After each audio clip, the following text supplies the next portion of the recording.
La matinale Tocsin. 7h30, 9h30, Nicolas Vidal.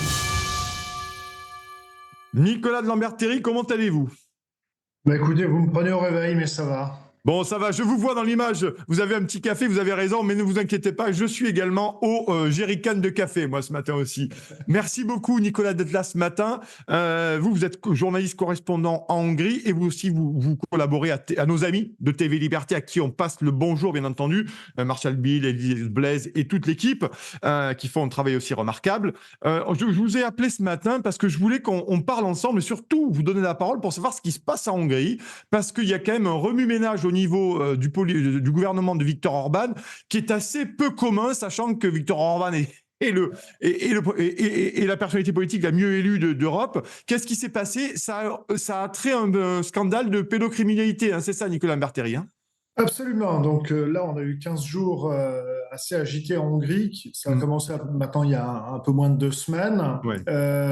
Et c'est un scandale qui a abouti à la liquidation de la présidente de la République, d'une part, Madame Katalin Novák, et d'autre part, de l'ancienne ministre de la Justice, Madame Judit Varga, qui était en piste pour être la tête de liste du Fidesz, le parti de Viktor Orban, aux élections européennes. Les deux personnalités féminines les plus en vue de l'appareil du Fidesz, et par ailleurs 2 francophones.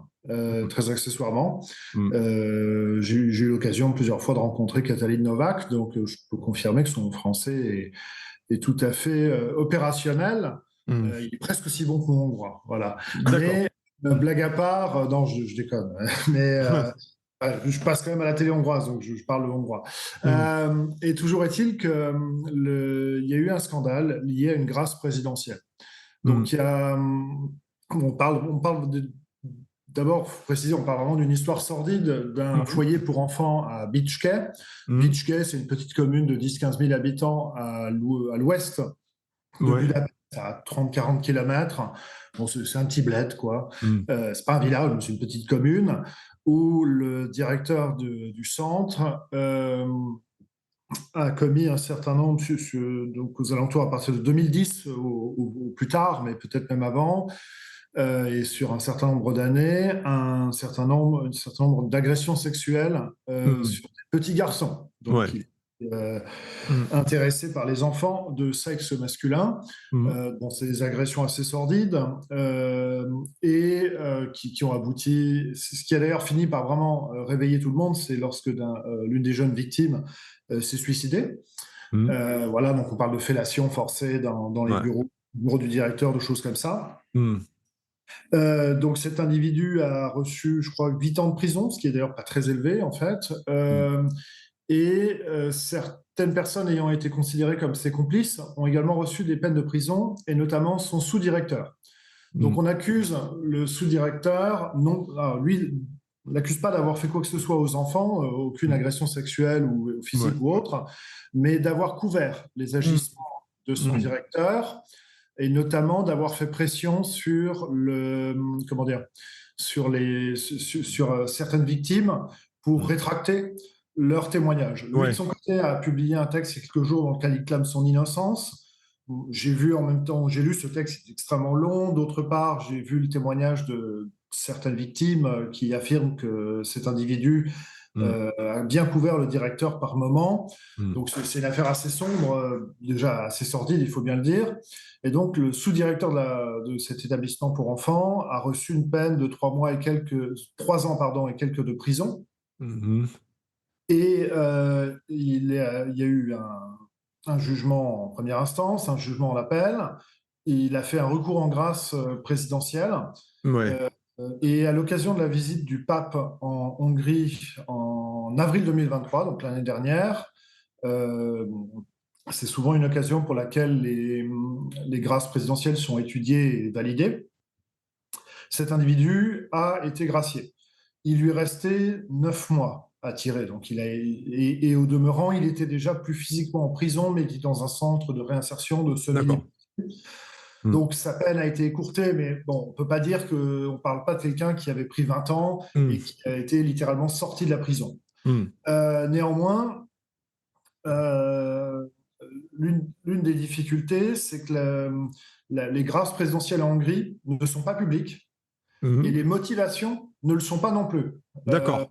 Et en fait, cet individu qui clame son innocence, soit parce qu'il est vraiment innocent, soit parce que peut-être, vraiment là, je fais que des suppositions, Oui. qu'il est suprême à la Curia en Hongrie, soit peut-être parce qu'il cherche des indemnités si jamais il arrivait à se faire déclarer innocent.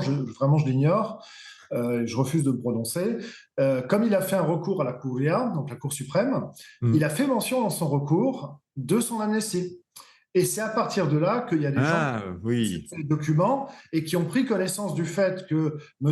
André K, c'est la première lettre de son famille, a reçu une amnistie. Et je pense que là, à partir de ce moment-là, il y a des gens qui vont dire, tiens, mais ce nom me rappelle quelque chose. Dans ce scandale d'agression pédophile dans un centre pour enfants. Et c'est là que le scandale est sorti, début février. Donc c'est probablement un lecteur, un observateur quelconque, si ce n'est pas éventuellement des services au travail, je ne sais pas, mais en tout cas, voilà, c'est comme ça qu'en février 2024, on s'est rendu compte que la présidente de la République avait gracié ce sous-directeur de complicité en pédophilie. Et à partir de là, de toute évidence, il y a eu des instructions internes au Fidesz à la présidence de ne pas communiquer, de ne pas réagir, mais la mayonnaise a monté dans l'opinion publique jusqu'au moment où Madame Novak a été contrainte à la démission. Alors, elle n'a pas été contrainte d'un point de vue légal. Elle aurait pu dire « reste en place », mais Orban lui a passé un coup de fil et lui a dit « il faut démissionner ». Voilà, parce que je pense qu'il y a eu déjà toute une série des scandales à caractère sexuel ou autre au sein du Fidesz, ce n'est pas le premier. Celui-là a davantage choqué parce que, si vous voulez, il a attrait à des enfants. Parce que bon, le maire d'un grand bourg attrapé sur un yacht en train de sniffer de la coke et de partager un moment avec des jeunes femmes rétribuées à cet effet, bon, ça a presque fait rire tout le monde, ça ne l'a pas empêché d'être réélu. Et juste après, il a été démissionné par Viktor Orban. Orban, coup de fil lui a dit il faut démissionner. On avait eu aussi un député européen du Fidesz attrapé dans une partie fine homosexuelle à Bruxelles. Peut-être que les gens... Oui, je me souviens de ça. Oui, je me souviens. Bon, surtout, évidemment, ce qui la foutait vraiment mal, c'est que c'était le moment où il venait de déclarer le couvre-feu, donc l'enfermement domiciliaire des populations chez elle, puisqu'à partir de 20h01, heure hongroise, il y avait un virus qui allait tous nous tuer. Et puis au moment où... si on se faisait attraper à 20h01 dans les rues de Budapest, on prenait une lourde amende pour complicité de meurtre biologique, n'est-ce pas? Eh bien, Monsieur Sayer, lui, était en train de s'envoyer en l'air avec des produits chimiques, même sexe, avec des jeunes hommes à Bruxelles. Donc là, évidemment, ça faisait à multiples égards désordre. Oui. Mais disons que, voilà, bon, ces personnes-là ont été démissionnées. Mais là, ce coup-ci, ça a fait quand même beaucoup plus de scandale. Il faut le dire, là, c'est une onde de choc beaucoup plus élevée, premièrement. Et ça a également touché la ministre de la Justice, ou l'ancienne ministre de la Justice, Judith Varga, qui était ministre de la Justice à ce moment-là, puisqu'en fait, lorsqu'il y a une grâce présidentielle, ça passe d'abord par le ministère de la Justice et c'est ensuite envoyé à la présidence.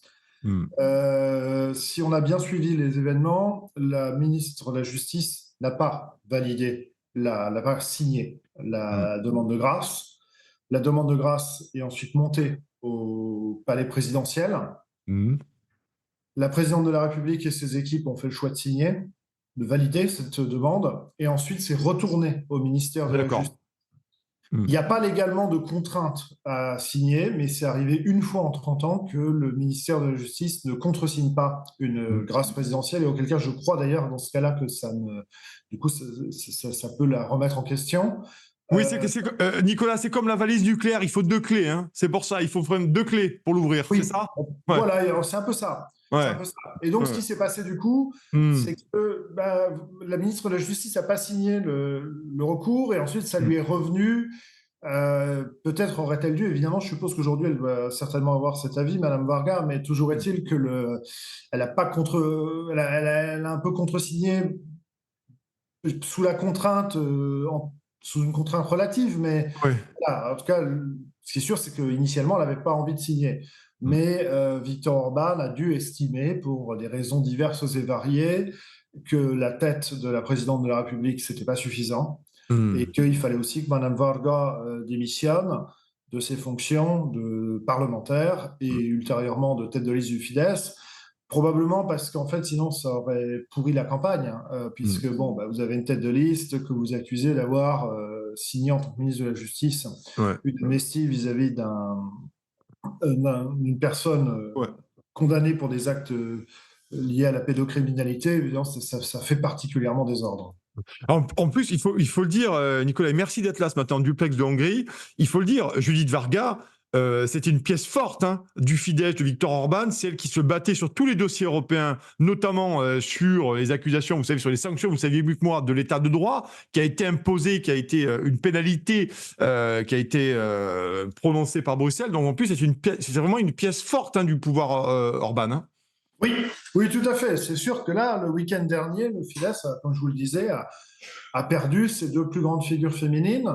Alors les gens retiennent beaucoup la présidente de la République, mais le président de la République en Hongrie, il est désigné par le Parlement, élu par le Parlement, il a un pouvoir symbolique. Voilà, je veux dire, personne ne sait, en dehors de la Hongrie, personne ne sait qui est le président de la République. On a moins Katalin Novák, c'était la première femme à occuper cette fonction, elle avait quand même une certaine allure par rapport à certains de ses prédécesseurs. Donc c'était quand même une pièce importante. Et Varga, je pense que dans le côté opérationnel du quotidien pour le parti, elle a été encore plus importante. Oui, c'était intéressant. J'aimerais savoir maintenant, merci d'être là pour nous parler de ce scandale quand même qui secoue la classe politique et notamment le Fidesz, le parti au pouvoir hongrois. Merci beaucoup, vous êtes très nombreux. On me dit en régie que vous êtes très très nombreux ce matin. Beaucoup de commentaires. N'hésitez pas bien sûr à partager, à liker. Vraiment, c'est super important. On vous le répète, mais c'est important. Vous êtes nos meilleurs ambassadeurs, donc on compte sur vous pour faire monter les audiences et repartager nos émissions, bien entendu, et immédiatement commenter. Là-dessus, j'aimerais qu'on parle un peu de la Hongrie, notamment sur quelles sont aujourd'hui les relations, Nicolas Lambert-Terry, entre la Hongrie et la Commission européenne. On est toujours sur des grosses frictions, comme ça a pu être le cas il y a plusieurs mois déjà, notamment sur la notion d'état de droit. Oui, vous savez, ça fait depuis 2011 que ça dure.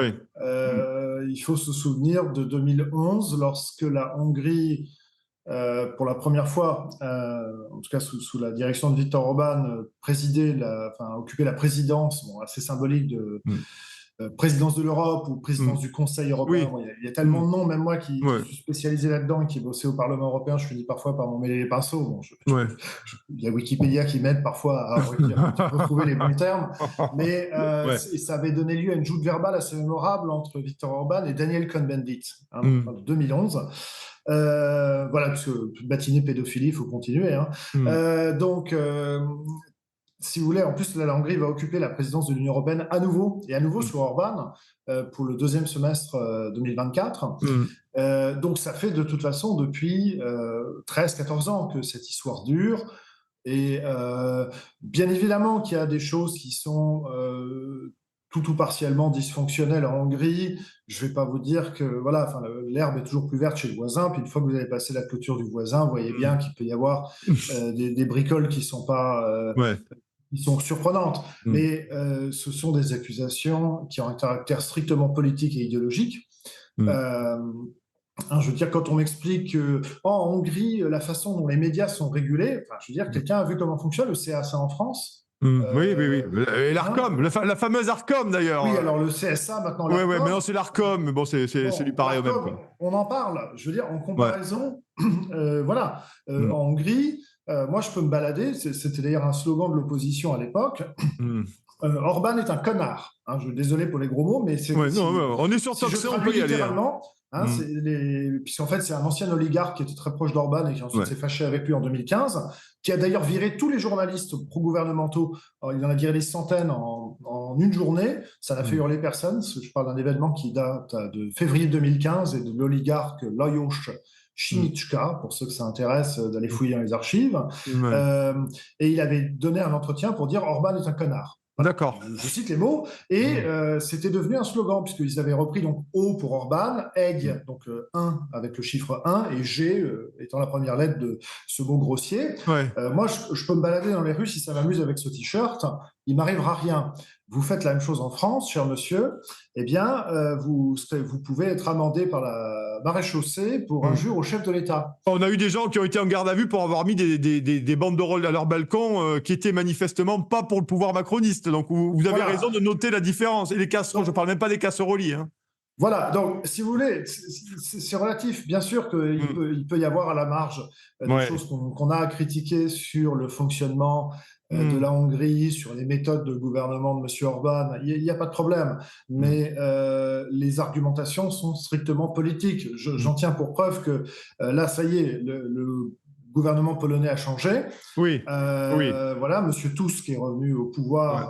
Et de fort belle manière d'ailleurs, hein. De fort belle manière autoritaire. Hein. De fort belle manière autoritaire. Oui, alors depuis qu'ils sont aux affaires, ils ont arrêté deux députés qui avaient été graciés. Enfin, c'est génial. Et c'est comme si la Orban remettait en prison le type qu'on vient de gracier. Non, le type restera libre, même s'il portera à la honte publique des actes qu'il a fait. Bien sûr. D'ailleurs, il a dit que s'il avait su que ça évoluerait comme ça, il n'aurait pas demandé cette grâce présidentielle. Cet individu condamné, selon lui à tort, pour des affaires de pédocriminalité. Mais toujours est-il que la Pologne change de gouvernement. Ils n'ont pas encore eu le temps d'abroger les 50 lois ou 100 lois votées par leurs prédécesseurs du Parti droit et justice, le PiS, que Bruxelles a dit « Ah, tout va bien en Pologne, allez, on envoie le pognon ». On envoie les X milliards bloqués depuis des années. Donc, on est essentiellement sur des accusations politiques et sur des débats strictement politiques. J'avais lu en détail à l'époque le premier rapport qui avait été formellement voté par le Parlement européen contre la Hongrie, c'était le rapport Sargentini, début 2019. Je l'avais lu, j'en avais fait un papier, il faudra que je le retrouve. J'avais parlé de Glubi-Boulga pour ce rapport. C'est-à-dire que c'est un rapport de 120 pages sur lequel j'avais trouvé, je dirais, entre 50 et 100 conneries et 5 ou 6 éléments que je pouvais qualifier tout à fait valables. Et notamment, alors c'est génial parce que d'un côté, ils reprochaient, je vous donne un exemple, on reprochait à la Hongrie qu'ils avaient modifié le système judiciaire, donc c'est pas bien. Et d'un autre côté, il y avait un individu qui, en septembre 2015, avait attaqué avec force lorsque la frontière ils avaient mis le grillage à la frontière pour arrêter les migrants avec la frontière serbe. Il avait jeté des pierres sur les policiers, donc depuis le côté serbe. Il y avait quelques images spectaculaires. Hein. J'invite les auditeurs à les rechercher à nouveau. Ça date de septembre 2015, la fermeture physique de la frontière hongaro-serbe. Et cet individu a pris 5 ans de prison. Et là, on le reproche au gouvernement. Alors d'un côté, on vous dit, ils s'occupent de la justice, et de l'autre côté, ils ont trop d'influence sur l'appareil judiciaire, et de l'autre côté, on vous dit, ah là, un tel a pris 5 ans de prison, c'est scandaleux. Alors, moi, je ne sais pas, je croyais qu'il fallait séparer les pouvoirs, et que la justice devait être indépendante, etc. Enfin, on est sur des accusations très essentiellement politiciennes et idéologiques. Et la technicité du droit n'a qu'une importance secondaire dans les débats qui opposent ou qui font mine d'opposer Bruxelles et Budapest. Une dernière question, Nicolas de Lamberterie. Merci d'être avec nous en duplex de Hongrie ce matin. L'état un peu de l'économie hongroise, comment ça se passe en Hongrie? Est-ce qu'il y a beaucoup de chômage? Comment ça se passe avec ce qui se passe avec la guerre en Ukraine? Et est-ce que la Hongrie est touchée ou pas concrètement? Dans quelle mesure, si c'est le cas? La Hongrie est en piteux état, je le dis franchement. Ça n'affecte pas beaucoup la popularité du gouvernement d'Orban, mais la Hongrie est en piteux état. L'inflation est la plus élevée d'Europe. Moi, je peux vous dire que je fais mes courses à Budapest. J'ai dit à mon collègue Ferenc Salmachi, il était l'an dernier à Madrid. Il m'a dit c'est terrible parce que c'est moins cher à Madrid qu'à Budapest. Donc, je crois qu'on a pris, je ne sais plus, sur une année défilante entre fin 2021 et fin 2022, ou fin 2022 et fin 2023, on a pris 40% d'inflation alimentaire. Je vois bien, c'est la purge à chaque fois que je vais faire mes courses. Ça me coûte quasiment moins cher d'aller faire mes courses en Alsace quand je repasse en France que en termes d'inflation, c'est la purge. Du chômage, il n'y en a pas. Il n'y a pas de chômage, littéralement, parce qu'on a une démographie en régression et qu'on a un problème d'émigration. C'est tout le problème des pays post-socialistes qui se font piller par l'Occident, en premier lieu l'Allemagne. notamment tout leur personnel formé. Donc, en fait, et on a un début de phénomène, je sais que ça va surprendre nos auditeurs, mais c'est une réalité depuis quelques années, d'une importation massive de migrants légaux. Donc, on n'est pas sur de l'immigration illégale, on n'est pas sur des mecs qui arrivent en franchissant la frontière, en cassant tout, mais on commence à avoir une immigration de travail très importante en Hongrie, qui peut se voir aussi bien à Budapest que dans certaines villes de province. Vous allez dans une ville comme Szombathely, à l'ouest de la Hongrie, sur 80 000 habitants, il y a 3 000 Philippins. Ça commence à se remarquer. Hein. Parce qu'il y a un manque de main-d'œuvre. Parce qu'à un moment donné, quand vous avez employé tout le personnel disponible, bon, la retraite c'est 65 ans, mais 40% des hommes hongrois meurent avant d'arriver à la retraite. Donc, de toute façon, les retraites sont tellement faibles qu'en général, ils continuent à travailler. Donc, on travaille jusqu'à épuisement dans ce pays. Mais bon, de toute façon, la Hongrie a une économie fragile qui dépend beaucoup aussi des investissements étrangers, de l'industrie allemande, ce qui fait qu'il y a beaucoup de fois où Orban doit baisser son pantalon parce qu'il n'a pas le choix. Il joue au poker, mais avec une paire de deux, si vous voulez. Hein. Il n'a pas la main la plus... il n'a pas la meilleure main de la table, quoi. On est d'accord. Voilà, donc, mais non, là, on souffre beaucoup. Mais ce qui est intéressant, c'est qu'en termes de popularité, il n'est pas très affecté parce que, bon, il a contraint et forcé voter les 50 milliards supplémentaires d'aide à l'Ukraine en attendant les prochains 50, 70, 200 milliards. 300 000 milliards même à force. Voilà, mais comme il explique en même temps que c'est mal, les gens comprennent. Alors c'est le grand non-dit parce qu'on joue à la souveraineté, on explique que nous sommes une nation souveraine, donc tout le monde sait que c'est très relatif, mais son opinion publique l'accepte, enfin, ceux qui le soutiennent le tolèrent parce qu'ils disent bon, on n'a pas trop le choix, c'est contraint et forcé. Alors que les gouvernements qui font ça en disant c'est formidable d'avoir eu le prix de l'énergie multiplié par 8 pour l'Ukraine, là les gens sont un peu moins contents parce que là ils disent mais non, enfin, on se souviendra des propos de Bruno Le Maire, on va mettre la Russie à genoux, etc. Mais la Hongrie, elle est quand même dans une mauvaise passe, on va pas se mentir. Après, il faut bien comprendre aussi que les pays post-socialistes ont une résilience différente à celle des pays occidentaux.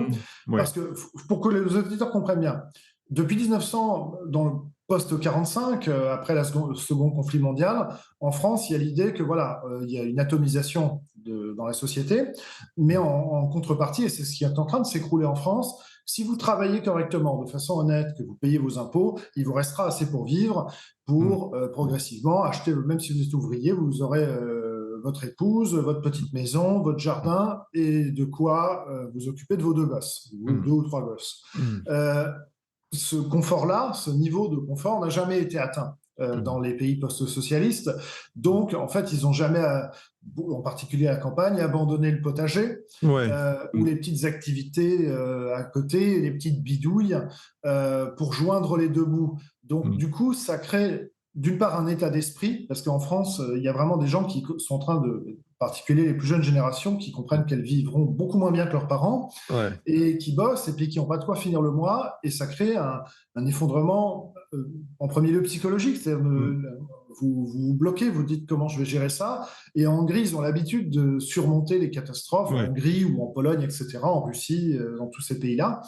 Et donc, du coup, d'une part, c'est dur, mais d'un autre côté, les gens sont habitués. En fait, pour eux, le Great Reset, c'est tous les 30 ans, parce que tous les 30 ans, il y a une nouvelle invasion, un nouveau changement de régime.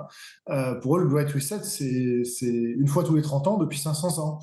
Donc, ils ont l'habitude de se débrouiller pour gérer la situation. Et donc, en dépit de chiffres économiques catastrophiques, pour le moment, les gens ont une résilience tout à fait admirable. Bon, mais en tout cas, merci beaucoup, Nicolas Lamberterie, pour cette analyse très passionnante, intéressante, notamment sur ce scandale politique lié à la pédocriminalité, et pour aussi cette point de situation économique et politique en Hongrie. Merci beaucoup, Nicolas Lamberterie. On vous souhaite une excellente journée, notamment à Budapest. Hein. Voilà, et on vous aussi. Merci beaucoup. Avec plaisir. Bonne journée en Hongrie. Merci beaucoup, chers amis.